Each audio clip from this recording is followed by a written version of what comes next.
Hello friends, आप सभी का एक बार फिर से स्वागत है आपके अपने यूट्यूब चैनल एसएसएन बैंक्स में। और मैं आराम निवास आप सबके साथ फिर से टेंथ साइंस लेके आया हूँ। और जैसा कि दोस्तों आप टेंथ साइंस में पढ़ते रहे हो, पीछे भी आपने हमारा एक चैप्टर पढ़ा होगा रिफ्लेक्शन एंड रिफ्रैक्शन, और उसके बाद ह्यूमन आई हम पढ़ रहे हैं मानव आँख और रंग बिरंग का संसार, उसके बारे में हम पढ़ रहे हैं। तो आप अपना रिस्पॉन्स भी देते रहिएगा हमें कि आपको क्या कुछ और एक्सप्लेनेशंस में आपको कमी लग रही हो, या फिर आपको कोई भी आपका विचार तो आप कमेंट करके ज़रूर बताइएगा।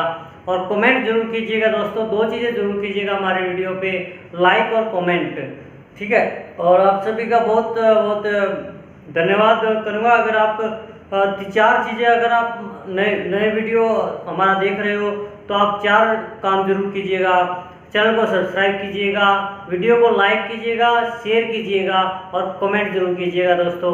तो आज हम स्टार्ट कर रहे हैं, जो नेक्स्ट टॉपिक है हमारा, मैं बता देता हूँ, प्रिज्म से प्रकाश का अपवर्तन।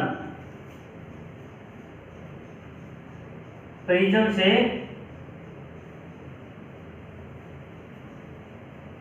प्रकाश का अपवर्तन। जो आगे के हमारे दो टॉपिक है जो आज हम पढ़ने वाले हैं, वो समझने के ज़्यादा हैं और रट्टाफिकेशंस के बहुत कम है।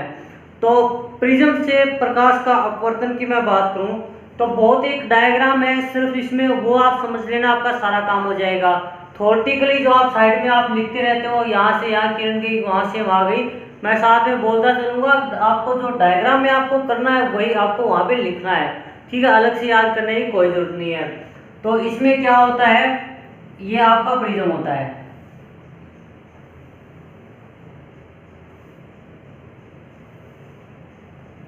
ठीक है जी। ये आपका प्रिज्म है ए बी सी, ठीक है।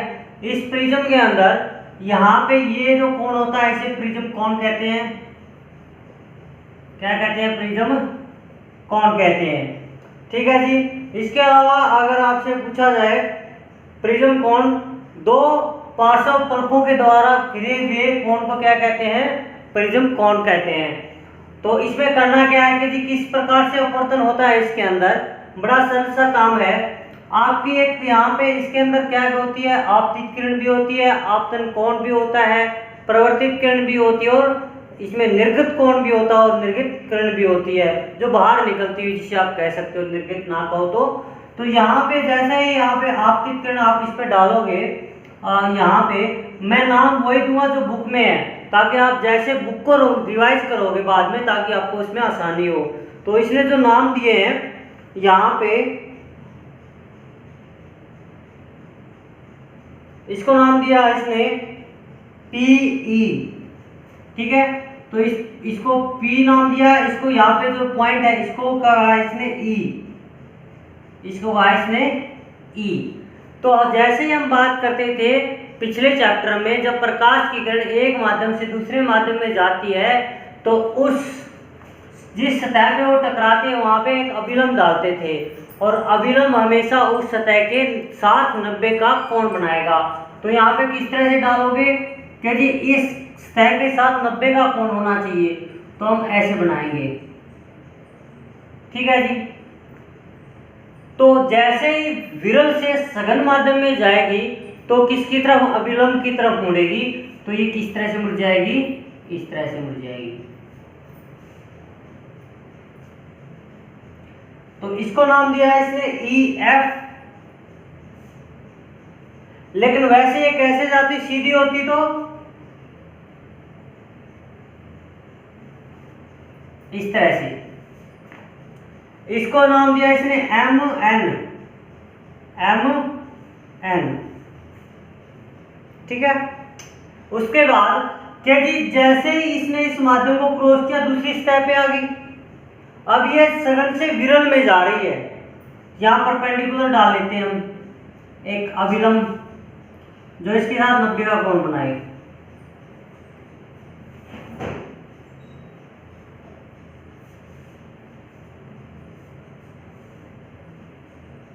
ठीक है। इसको नाम दिया है इसने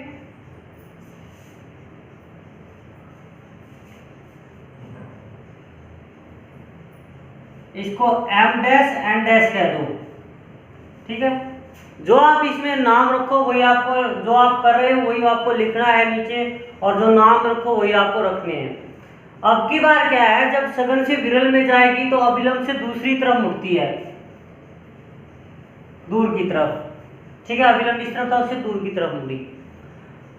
अब हम देखो, ये हमारी आपतित किरण होगी, आपतित किरण, ये अपवर्तित किरण भी कह सकते हो, अपवर्तित किरण। अब जी कोण कहां कहां पे बने हैं देख लेते हैं। अविलंब के साथ बनेंगे सारे के सारे कोण, तो ये तो आई हो गया जी, ये आर हो गया। ठीक है, आपतन कोण, अपवर्तन कोण। इसके बाद यहां पे ये जो कोण बनेगा, ये दूसरे माध्यम के लिए कैसा आपतन कोण बनेगा, इसको I1 कह दो, I1। और जो ये कोण बनेगा यहाँ पे, इसको मैं कोण कह दूं E, निर्गत कोण जिसे हम कहते हैं, निर्गत कोण। और उसके बाद के जी कितना मुड़ा, ये जो ये आपतित किरण है, ये आपतित किरण, और ये कितनी मुड़ी, ये आपतित किरण कितनी मुड़ी कि यहाँ पे निर्गत किरण या अपवर्तित किरण बन जाए। तो कैसे पता चलेगा कि ये यहाँ से चली थी, कितना एंगल से वो मुड़ी ताकि वो इस लेवल में आई, तो कितने से पता लगाए, इसको पीछे बढ़ा दो तो ये बन जाएगा कोण डी। ये वो एंगल बन गया हमारा, ये वो कोण बन गया जिस कोण से आपकी आपतित किरण मुड़ी है, और वो किस में बदली है, अपवर्तित किरण में बदली है। ठीक है जी, तो ये था आपका इसमें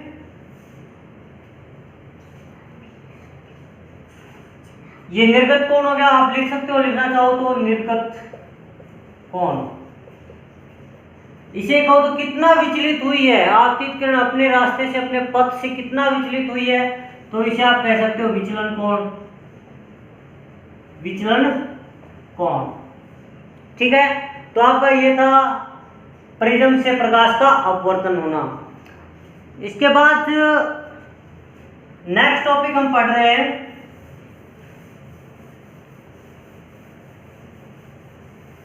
प्रिज्म से ही प्रकाश के रंगों का बंटना, या अगर मैं इसमें कहूं तो कांच के प्रिज्म द्वारा श्वेत प्रकाश का विक्षेपण, प्रकाश का विक्षेपण, या सीधा कहूं कि जी सूर्य के प्रकाश का 7 रंगों में बंटना प्रकाश का विक्षेपण कहलाता है। और किसके द्वारा कर रहे हैं हम, प्रिज्म के द्वारा। तो हम प्रिज्म ले लेते हैं, ए, बी और ये सी। ठीक है, जैसे ही यहाँ पे प्रकाश की किरण पड़ेगी तो ये आपका 7 रंगों में क्या हो जाएगा, विभाजित हो जाएगा, ऐसे ही।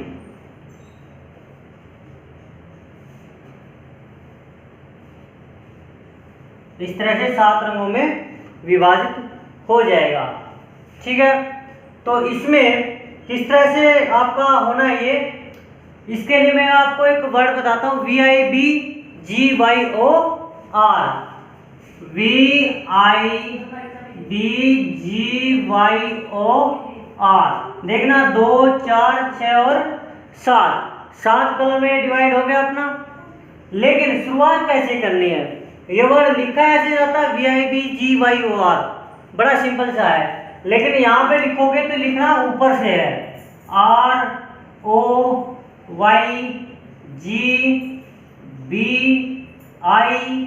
और V। ठीक है, तो लिखना उल्टा है इससे, इस तरह से कलर का विभाजन होता है। कम से कम सबसे कम कौन मुड़ता है, कौन सा कलर सबसे कम डेविएट होता है, मुड़ता है, अपने पथ से विचलित होता है, लाल रंग।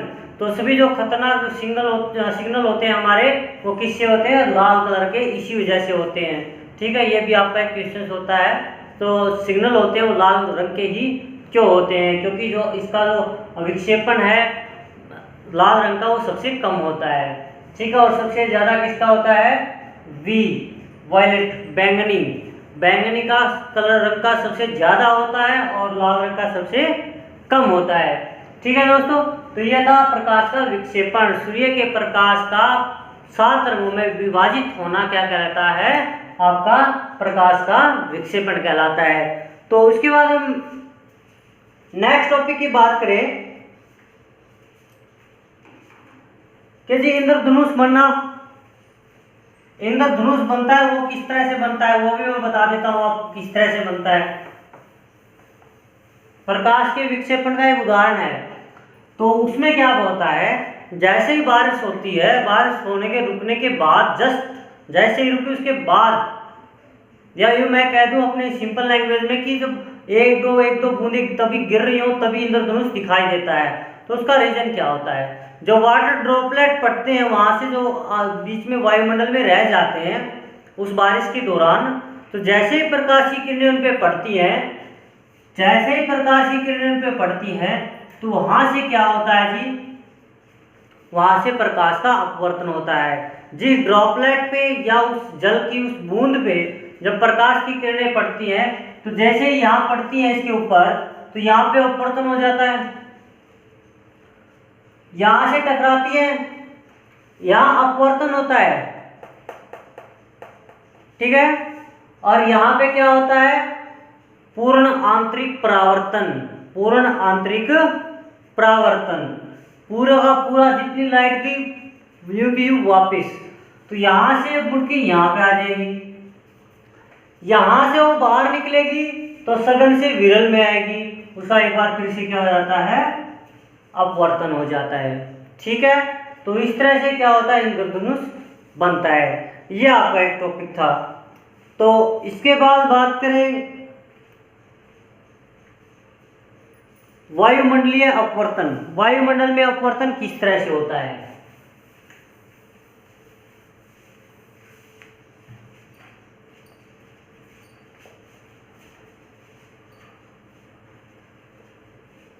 वायुमंडलीय अपवर्तन, वायुमंडलीय अपवर्तन।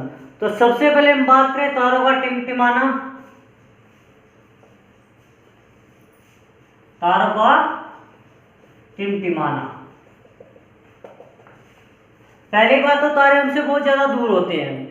उसके बाद हमारे वायुमंडल में बहुत सारे छोटे छोटे कण होते हैं। जब प्रकाश की किरणें हमारे तक पहुंचती हैं उनकी, तो वो क्या होती है? उनका जगह जगह से अपवर्तन होके आता है और हमारे तक आते आते उस तरह से हमें महसूस होता है, जो वायुमंडल की जो भौगोलिक स्थिति है वो स्थिर नहीं है। इसके चेंज होने के साथ साथ हमें क्या लगता है, जैसे उसका अपवर्तन होके आता है, जो धूल मिट्टी के जो कण हैं वहां से उस लाइट का अपवर्तन होते होते आता है। यहाँ एक कण से अपवर्तन, फिर दूसरे से, फिर तीसरे से, फिर चौथे से, तो यहाँ तक नीचे पहुँचते पहुँचते जो उसकी स्थिति है वो हमें यहाँ से लगती है बार बार चेंज हो रही है। इसी वजह से हमें क्या से टिमटिमाते हुए नजर आते हैं, ठीक है। और उसके बाद हम बात करें कि जी अग्रिम सूर्योदय, सूर्यास्त से बाद में दिखाई देना और सूर्योदय से पहले दिखाई देना, उसका क्या रीजन है? उसका भी रीजन वायुमंडलीय अपवर्तन ही है। ये हमारी अर्थ धरती है जी, पृथ्वी, ये इसका वायुमंडल, क्या है इसका? ये वायुमंडल, ठीक है। तो यहां पे जो इंसान है ये अपनी क्षैतिज रेखा,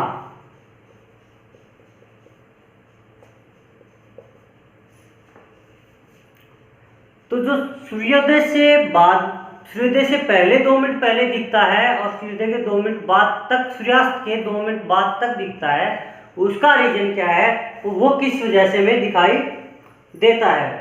तो हम बात करें कि स्टार्टिंग में हम सूर्योदय की बात करें तो यहाँ पे होता है सूरज, ये हमारा सूर्य है। तो यहाँ से जैसे ही प्रकाश की किरणें वायुमंडल में प्रवेश करती है, वो खाली जगह से आती हैं, वो विरल से आती हैं, वो सघन में जाती है। विरल से सघन में जाएंगी तो अभिलंब की तरफ मुड़ जाएंगी, वो नीचे की तरफ मुड़ जाती है।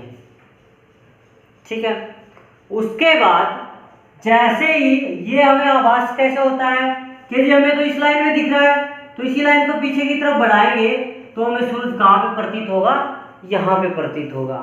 ये डायग्राम आपको उसके अंदर बनाना है और उसमें बताना है कि इस तरह से आपको सूर्योदय से 2 मिनट पहले और सूर्यास्त के 2 मिनट बाद तक हमें सूर्य दिखाई देता है। किसकी वजह से दिखाई देता है? वायुमंडलीय अपवर्तन के कारण वो दिखाई देता है।